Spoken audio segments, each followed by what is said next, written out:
Welcome back, listeners. I'm Robin Black, and this is It's All About Healing podcast. Today, we have a guest with us, Miss Natasha, and we're going to be speaking about when you're looking for connection. And Natasha, I just want to hear your story. How are you today?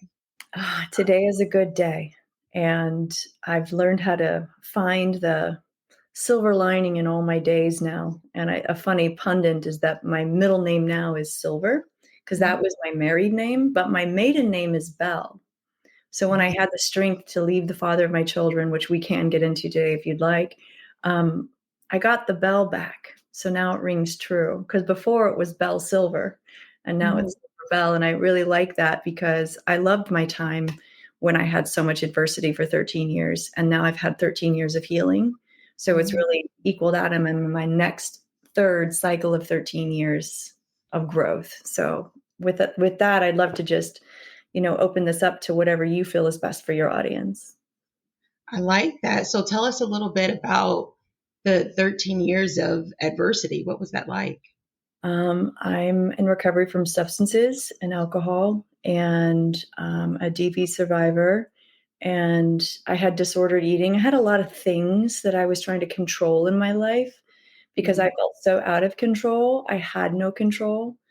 And I think one of the unspoken pieces, and I remember on Oprah, like, was it 15 years ago when Rihanna was talking about what abuse looks like? It starts out as control and controlling. And I didn't know that. I was made to be a good girl. Spoken to, yes, ma'am, no, thank you, sir. And so when I was obeying someone or listening to them or following in line, that felt like the right thing to do. And I didn't see the controlling behavior as problematic. And so I ended up trying to look and grab things around me in my life that I could control, like my feelings. So if I just drank alcohol or I had substances or I controlled my food, then I was okay. Well, that doesn't really work for someone like me. So I don't know if that lands for you or anyone listening. I'm happy to explore what that means if you'd like. Absolutely. Can you elaborate on that? Sure. So what happened? By God's grace, my company has built me over the 13 years of the healing journey after that adversity. But I help people leave toxic marriages or domestic violence situations. We just started a foundation for DV survivors where the moms I do ask that the moms remain sober to receive the funding. But, it's really scary to wake up after I had my 3 children. I was able to stay sober during their pregnancies, but not so much after I gave birth to them. It was really hard. I could do it if something else was my purpose, not me. So when I finally, had my 3 children, I started to get sober for me. And I woke up and I realized, like, how am I going to be able to stay sober now that I'm a mom? Because I thought, well, I'm a mom now, I can drink and use safely. Well, that was magical thinking, and I ended up driving my kids in blackouts. I put them in harm's way. And I realized that I had to change the environment that I lived in order to maintain my sobriety. And for a good Midwest farm girl, where I'm from Montana, like to leave a financially, comfortable lifestyle that I had married into with my 3 babies, like what right did I have? Where was I going to go? What was I going to do? And Natasha, who do you think you are? I mean, the brain games that played in my mind were exhausting and keeping me there. And I knew if I stayed, I would continue to drink and use to make it feel okay. And so by being able to maintain my sobriety for about 2 years while still married, I then was able to have the strength to walk with the 3 children. And by God's grace, we got divorced in 3 months. I was able to rebuild my life. But that getting sober is scary, but walking away from a comfortable lifestyle with 3 small babies and no man waiting for me on the other side, no job, no money, no cash and prizes. I think for me and what I've experienced in my work with others, our biggest fears in life are the fear of being alone, right? And the fear of financial insecurity. And when you are able to walk through, I call it that baptism by fire, and just faith over fear, because I just knew I couldn't stay. I just couldn't stay. But it was like, I don't know where I'm going, Lord, but let's just figure it out, and complete surrender every day. I like that. And then when you said you had to change your environment, because I know it seems like often we try to tell ourselves when we're in that state of being or in that state of mind that we can heal where we were once broken. But it's definitely about changing your scenery, changing that environment. That way you can. And that change, it can seem extremely, extremely scary. So when did you start gifting to yourself? Since it seems that you gift to everyone else, when did you start giving to yourself? Oh, you're gonna make me cry now. I'm still having a great day, right? You know, you got to cry, laugh, and every day. That takes me back to the first time I tried to enter recovery, which was like 21 years ago. My eldest is 21, and he was 13 months old, and he's almost 22. And I was in the 12-step program, and I was speaking to a woman who would be my sponsor.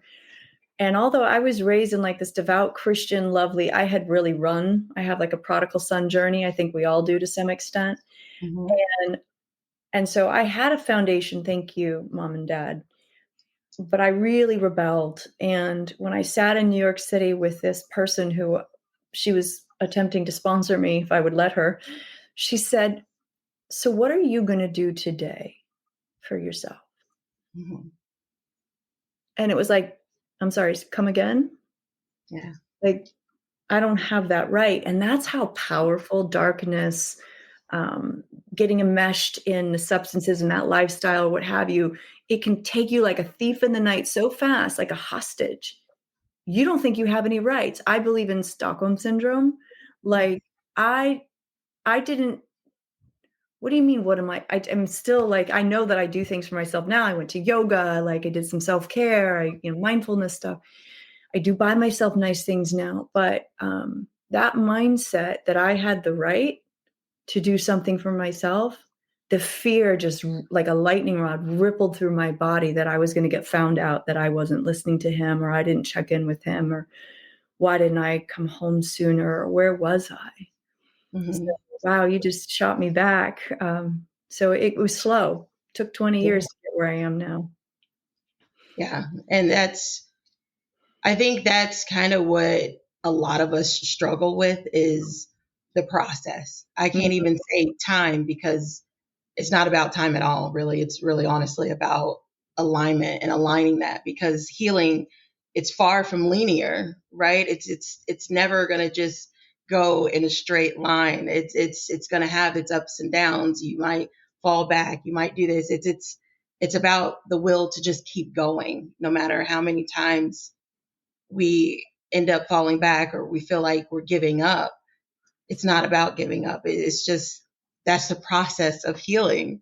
And you're going to go through so many ups and downs of healing. And the fact that you're saying that it's taking you 20 years is phenomenal because one, it definitely shows your strength Mhm. and it shows that you never gave up.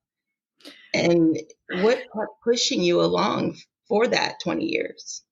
Um, wow, what a profound question. And I'm just, yes, yes, yes to everything you're saying. It's the will to keep going, that desire. I was just talking to some friends yesterday, and in the 12-step rooms, they say, you're welcome to come here if you have a desire to stop drinking. Thank Mhm. goodness they say that you don't have to stop, because you need support and you've got to be around solution to hear the answers or hear the solution and see it. And then it creates that desire and that motivation to want to continue to want to get better, because we have flickers of willingness, right? Flickers of hope. We work with Deb Dana now. She has helped found the Polyvagal Institute. It has to do with our vagus nerve and our nervous system, the science behind it. That's how our coaching model is trained today. And she calls them glimmers. Some Mhm. people call them God shots or God winks. But you get these moments of like epiphanies, and then you're like, well, how do I hold on to that? How do I, like you said, keep going? Mhm. You need life rafts, you need support. And so Um, Certainly exposing myself to other people who've gone before me and watched them. So if I didn't have faith, because at the time, although God and maybe I believed there was a God out there, but like that's for other people who deserve him, not me. And Mhm. so I didn't have faith way back. And I remember people saying, well, you can borrow my faith until you have enough of your own. Yeah. And I needed that. And so I would say that's why we never know who we're going to affect, whether we're in the grocery store, the gas station, the car wash, how someone holds the door extra for you. Like those little things in my early recovery were like, oh, I'm seen. Someone held the door for me, or someone paused an extra smile and it wasn't weird or creepy, you know? Mhm. I Yeah, think, hope that answers your question.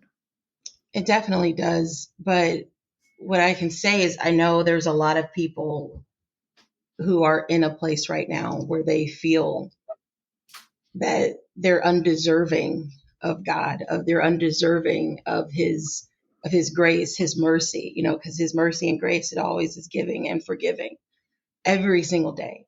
But what I like to tell others and even have to continue to tell myself is because I know with me in my journey, it was extremely hard because I felt that I didn't have anyone. So you have that feeling of I have to be my own hero. I have to pull myself out of this because I don't feel that I have anyone that I can speak to.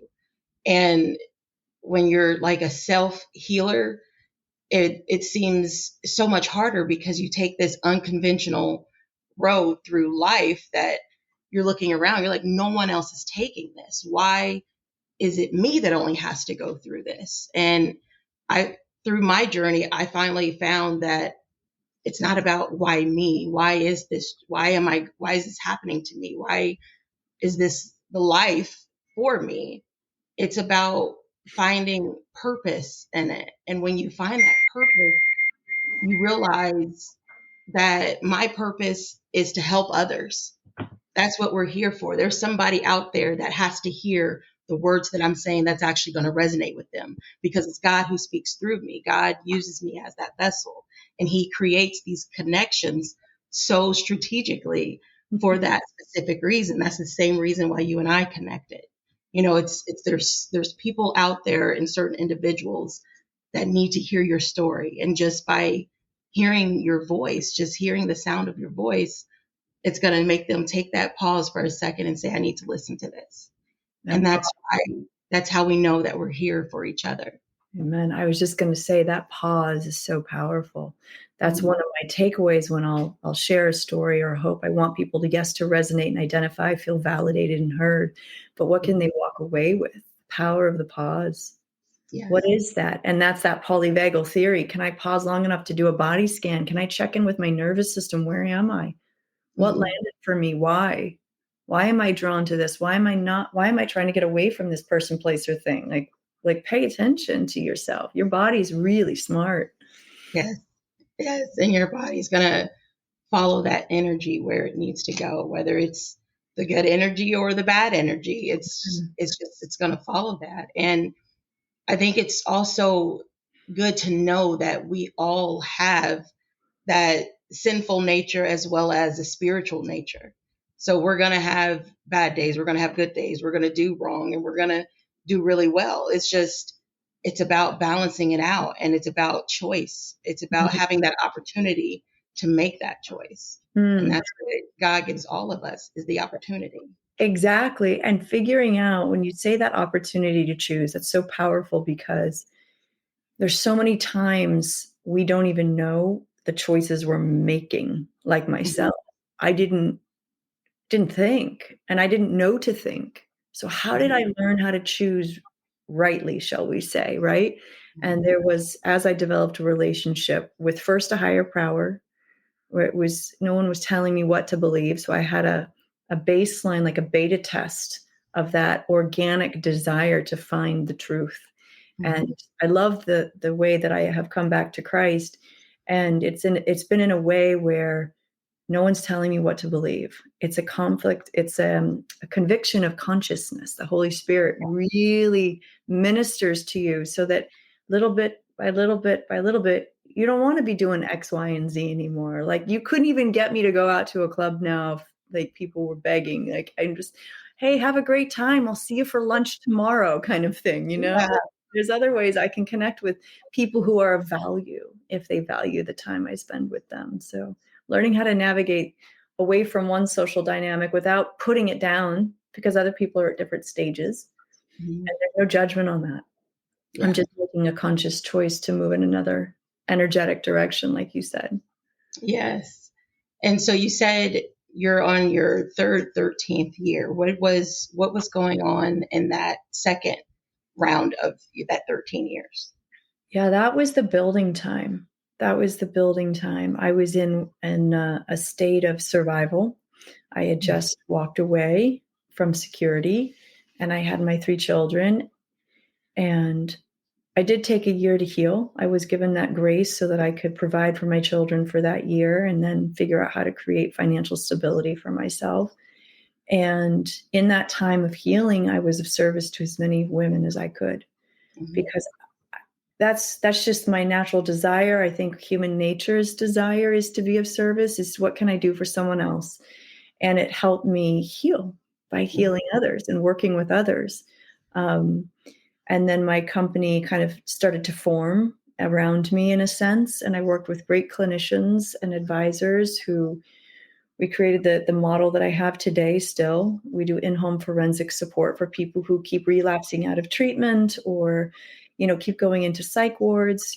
These are stories that they don't like one time in rehab isn't going to work, right? That's just a beginning. And what else can you do? Because once you come out of a treatment center, you need to find a way to be stabilized consistently in your lifestyle of choosing whatever that is. So we help set people up for success and hold them accountable to their goals. And that's what we do today. But it mostly, besides that happening around me, God just saying, I'm going to do this. I said, okay. And I'm going to go over here. Is my kids. Just being there for my kids was the biggest piece. I tried to really balance that as much as I could. And what is the name of your company? It's called Silver Bell Global. Mhm. Yep, we've been pulled into many different countries now. And it used to be called Silver Bell Coaching. And then we changed it to Global a few years ago. Nice. And so what exactly does your company do for others? Right. So let's say we get some inquiries every day and we have an admissions team and we discern if we're the right fit first and foremost. I'm not the right fit for every call. Mhm. I'll refer them to different treatment centers. I'll refer them to different practices or clinicians or doctors or assessments that need to be done. Usually it's a family member that calls in crisis or a crisis has just finished or they want to prevent the next one or help mitigate. So we assess if we're the right fit, and then we'll put a team together, a lead case manager, a therapeutic companion trained in this polyvagal approach, so that we can help our client regulate their nervous system. Because in the end, forget the drugs, the eating disorders, the self-harm, whatever it is, the OCD behavior that's crippling. Um, Mhm. they have to really learn how to manage their emotions. And all the talking in the world, talk therapy has a place, Mhm. but it's in the everyday. How do you go to the grocery store? How do you show up when your phone's blowing up? How do you manage that incoming excessiveness and not get activated to a state of dysregulation so you can't function? Yeah. And so that's what we're really doing, this co-regulation. So most people in my company, these therapeutic companions, have the lived experience like me, Mhm. and they are modeling the way out. Okay. Yeah. Okay. I like that. So your company is almost like a form of therapy as well. Mhm. Yeah. Okay. It's a, Okay. yeah. And then at what point in the process are you able to help individuals? Like, are they individuals whom are going through withdrawals? Are they detoxing? Like, where are they at in their stage of It's a good question. So most of the time we prefer people to go through their own detox process at a facility that will help select them, help them hold them accountable, put a treatment team together. If they come out fresh out of detox to us, that's often. life? Oftentimes they'll need to go into another 30, 60, or 90-day, treatment model, and we're there supporting the family on the outside. So when the loved one comes out of treatment, everyone's kind of up to speed on the therapeutic process and their part in the Mhm. family system, so that we don't have to repeat that cycle again. Because usually people come to me who've repeated treatments and detoxes many, many, many times. And we don't want to, we're the last stop on the bus route. I don't want to be here again. Right.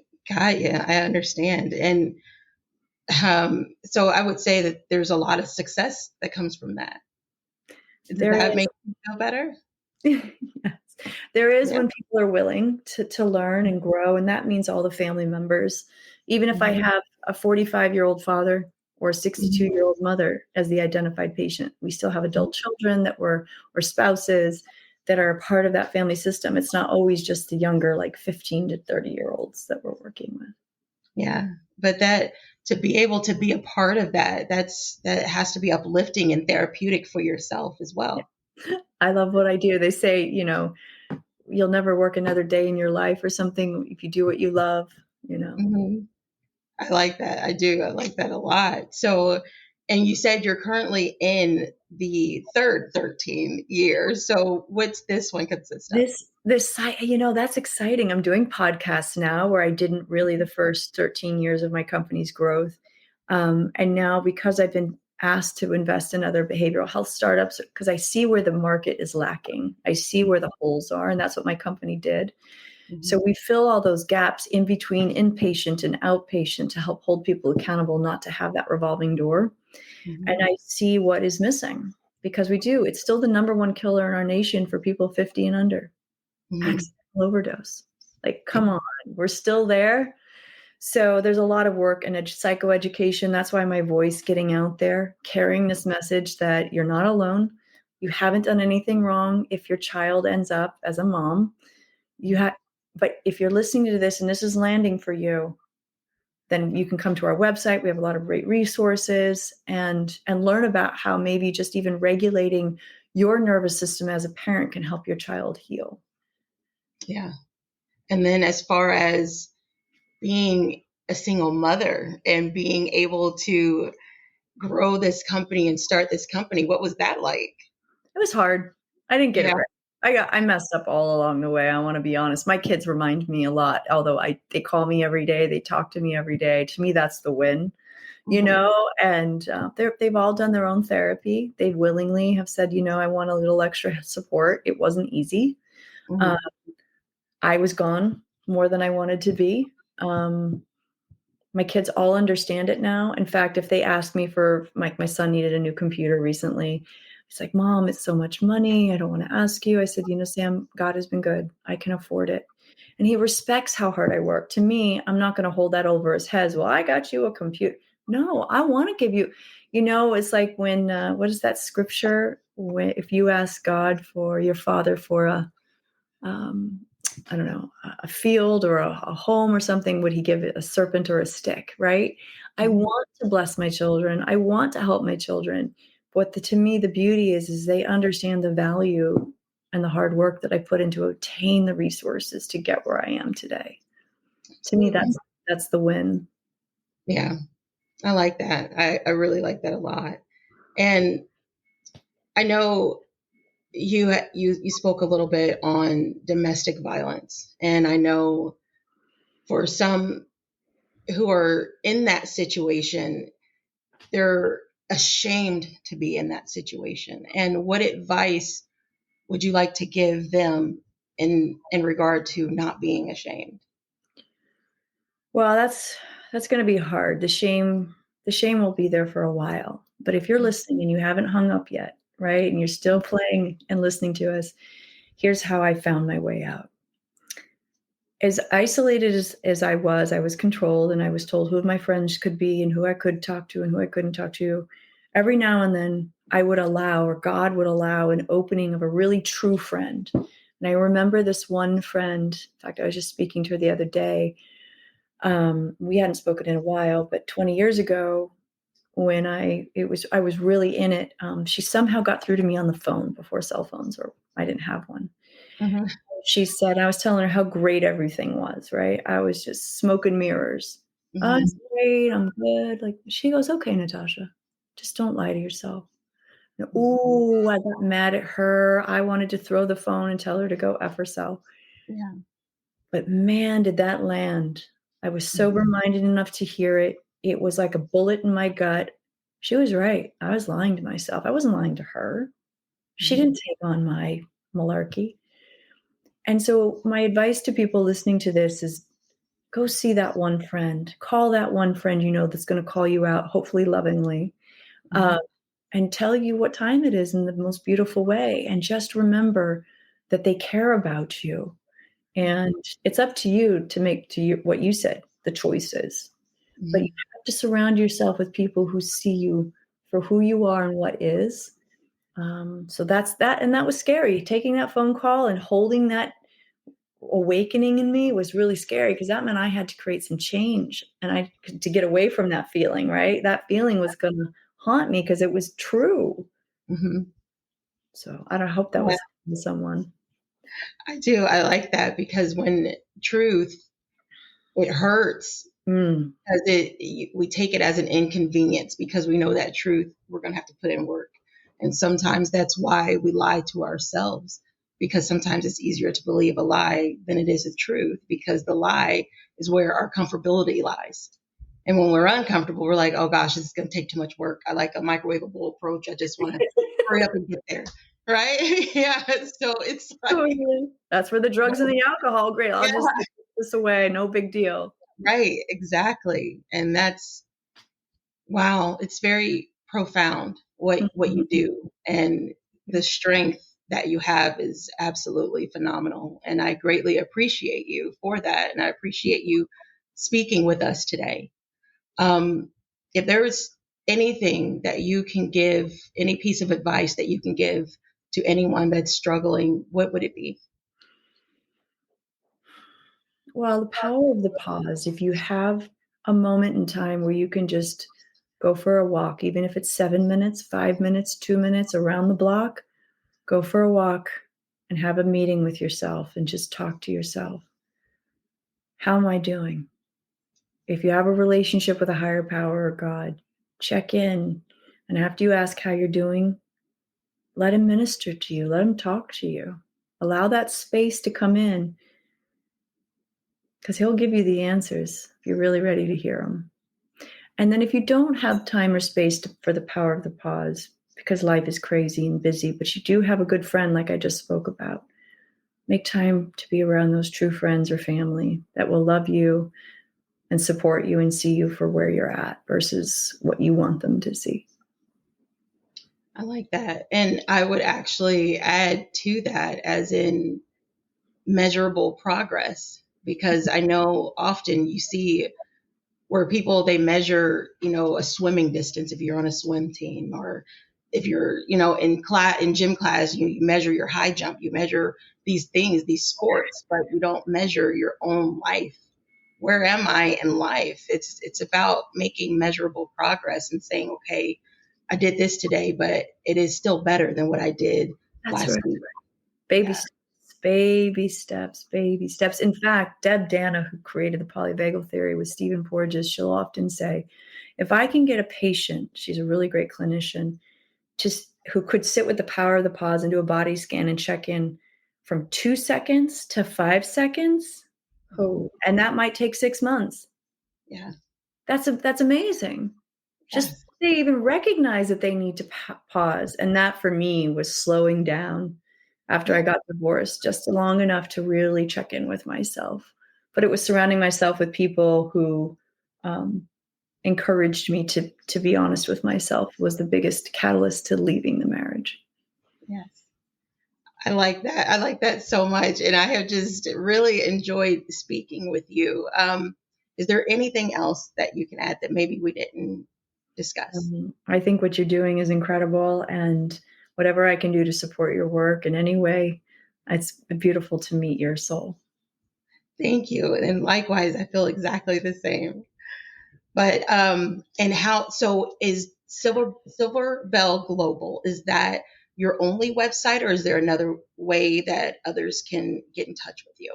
I mean, I'm on Instagram. Natasha Silver Bell and LinkedIn are my two platforms that you could message me on. But if you want an inquiry, we do 30-minute consultations as a courtesy, always in our company. Um, it's inquiry at Silver Bell Global on the website. Yeah. Okay. All right. Well, thank you everyone for listening, and thank you, Natasha, for your time. Again, this is Robin Black, and this is It's All About Healing podcast. Everyone stay blessed. Again, I'm your host, Robin Black, and this is It's All About Healing podcast.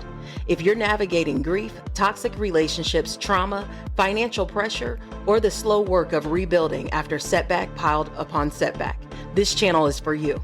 Our community now spans 118 countries, proof that real stories travel and that healing accelerates when we carry one another. Share your story, lend your voice, and let grace turn pain into purpose. Book your podcast in the link below and share your story. Be sure to like and subscribe, and don't forget to hit that notification bell. Wherever you are in the world, good morning, good evening, and good night. Stay blessed.